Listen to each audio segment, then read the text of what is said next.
We are at the office of M1. They're an online investment and banking platform, and they raised $315 million at a valuation of about $1.5 billion. We're talking to their founder and CEO, Brian Barnes, about the platform that they've built and all things fintech. Let's go talk to Brian. CEOs carry a lot of weight.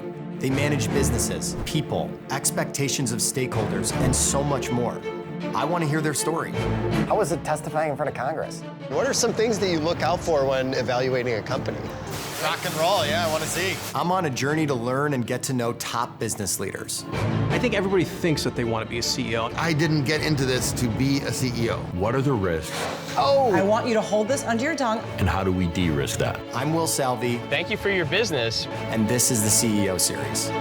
All right, we are with the CEO and founder of M1, Brian Barnes. Brian, thanks for being here. Thanks for having me. Yeah, absolutely. So tell us what M1 is, how you started it. Give us the whole spiel. Yeah, so M1, we're a personal finance platform. We combine digital brokerage, and so that's investing and borrowing on margin, and digital banking. And so that's a deposit account, payment cards, and different ways to borrow money. Started the company about 8.5 years ago. We now manage about $8 billion on the platform for 500,000 customers. And we are really just trying to create the best possible way for someone to manage their finances. And so bring a lot of personalization, automation, and customization into the experience. So you're competing with Schwab, TD Ameritrade, E-Trade, all those types So some big companies out there, yes, for sure. But can you tell me the inception of it? I was reading that you were an avid fan of investing, you were interested in finance at an early age. Tell us about the inception of the company and what kind of spawned this idea. I was fortunate to be introduced to finance at a pretty young age, and so I was immediately hooked. I love the idea of investing, of trying to find out what a company's worth, how it's operating in a complex world, and then you're making a high conviction bet behind it, and if you're right, you make money, if you're wrong, you lose money. And so, some people like sports gambling. For me, it was, what is a company worth over the next 5-10 years, and you're making investment behind that. Okay, so you mentioned that when you started the company in mid-2015. That's correct. Okay, and then come 5 years later, we hit 2020, you're dealing with COVID, and from that, you're dealing with an influx of cash in the market. There's the meme stock craze, there's geopolitical tension, now we have an election year coming up, so you've been running a company for the past 4 years that have been, it's been interesting times for you. So can you talk about that experience and how you've managed it as the CEO? We want to create a financial institution that lasts for decades. And there's ones out there that have lasted for centuries. And if you have been around for that period of time, it's unquestionable that you're going to have these massive disruptions in the overall market. And so, there is an aspect of any financial institution that's enduring is going to have many of these over their life cycle. And so we have been trying to build the organization so that we can survive in any macro environment and not just tailor-made for one. You don't seem affected by the pressure.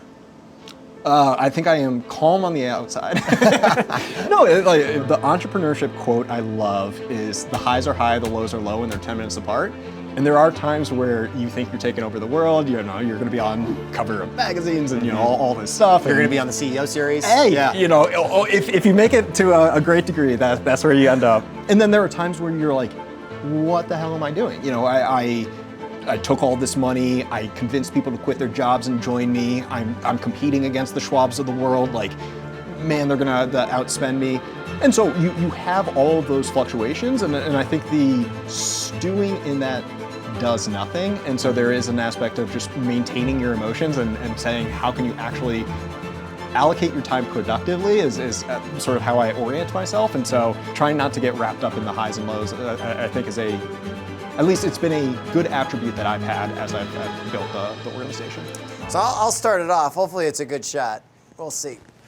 Oh, it's not a good shot. Oh no, Before the cameras were rolling, it was a lot better. It's okay. Yeah, you're nervous on camera. Yes or no, you've done a golf meeting before? I have not, no. I've played golf with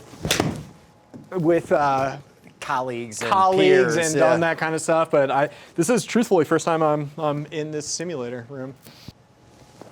This is like the old way of doing business, but in a new way. It is. We're marching forward, and Yeah. You got to do a business meeting in here in the future. I agree. I think we will put a lot of we'll bring like contract negotiations, and it'll be deals will be settled by long drive contests.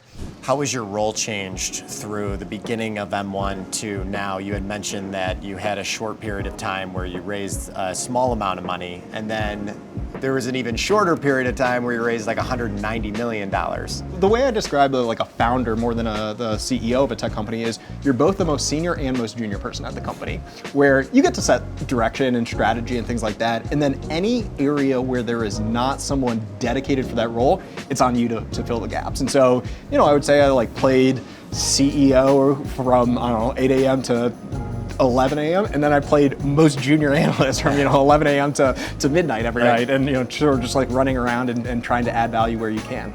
And then you do move from a generalist jack of all trades to a manager of people to a manager of managers, and then you try to scale over that period of time. And there is no expectation of, you can put things on pause while you go figure out how to scale your team. It's no, you got to scale your team and build the product and acquire customers. And so there's a little bit of chaos, but you have to sort of thrive in the chaos. And then talk about your mom, because she was the CEO of Pepsi and Sara Lee. I mean, that's a great person to learn from. My mom was one of 7 sisters. They all, shared a bedroom. They were a Polish immigrant family in Chicago, and her father was a factory worker. And so I think she always had a insanely healthy respect for, truthfully, the people that did the actual work. And she, even at Pepsi, it was the right side up company where it wasn't, to do the things to support the leadership at the top, but it was really the people who bottled the colas, that delivered the trucks, and just like a healthy respect for all the things that made the organization run. And she was incredibly adamant about all people deserve an insane amount of respect. They know their job better than you, and the leader's job is to set an example for what you want the values across the company to be. And so, if you could like write down all the positive attributes of values or leaderships that you would want instilled throughout the company, there was an expectation of, if you're the leader, you better exhibit those things. And so that's one of the things that I've taken from her the most. So you mentioned that you started the company in 2015, and we talked on the phone earlier, and your mom passed in 2017. What was that like, starting a company? I'm sure you leaned on her in that time period for advice, for conversation. Can you talk about that experience and how it shaped you and how it probably shapes you today? Yes, I mean, it was incredibly tough, right? My mom was, one of the people I loved most in the world. I had a fantastic relationship with her, and to your point, someone who I looked for guidance and perspective on starting this company. And so, the first year and a half, you run into a ton of problems. You think they're bigger at the time. I would frequently call her and ask for guidance and support. And, she was my biggest advocate and supporter, and, helping me in any way that she could. And so it was something that you leaned on. You learn that it doesn't matter how you plan your life, like, it's going to throw you curveballs, right? Really both, the wide spectrum of catastrophic things can happen, wonderful things can happen, and everything in between, and you do have to respond and adapt and keep moving forward. I think I've led an incredible life as a result of some of the success that she had. She instilled a ton of values in myself and my siblings that we pride ourselves on, and it was really, there's a lot of motivation of doing right by her in some of the things that I try to do across at M1. Do you think the world that we live in, where it's kind of, we like things fast, we like it now, hence the meme stock craze, do you think that's a good combination with the world of finance and investing? I do think there is too much focus on short-termism and immediate gratification. At least at M1, we use the analogy of physical health a lot. We talk about wanting to improve someone's financial well-being or financial health, very similar to physical health.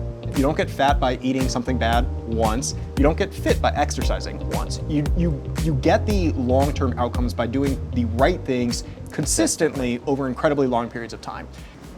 Give us something we should be confident about, in your opinion, with regards to the market, with regards to the financial situation of our country. I think there's a little uncertainty, there's a little anxiety around it. Again, we mentioned this earlier, there's an election year coming up. Do you have words of encouragement from your perspective?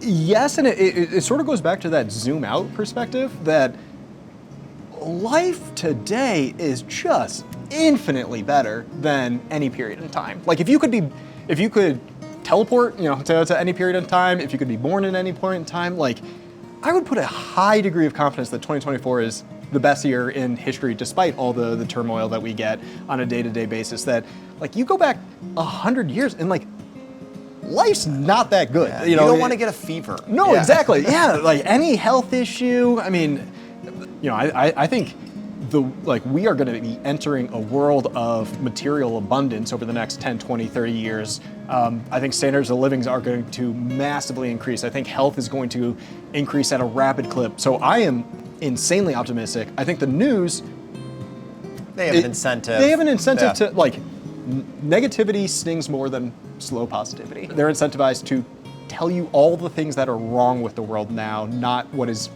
going right over long periods of time. Right. Well, Brian, I appreciate you taking the time with us. I really think you've built something great, and I will sign up tonight, so appreciate your time. Super fun talking to you. This is when I always mess it up. This is the second one. And then the third and the fourth, and the company and all the stuff that he provides. I always say I'll be fast. I'm not. I might flip the script, ask you about how you started your... Go for it. My mom says I swear too much. Don't put that in the edit, Colton. I swear, I say F-bomb too much. God, do we even need a second take? Yeah, we do.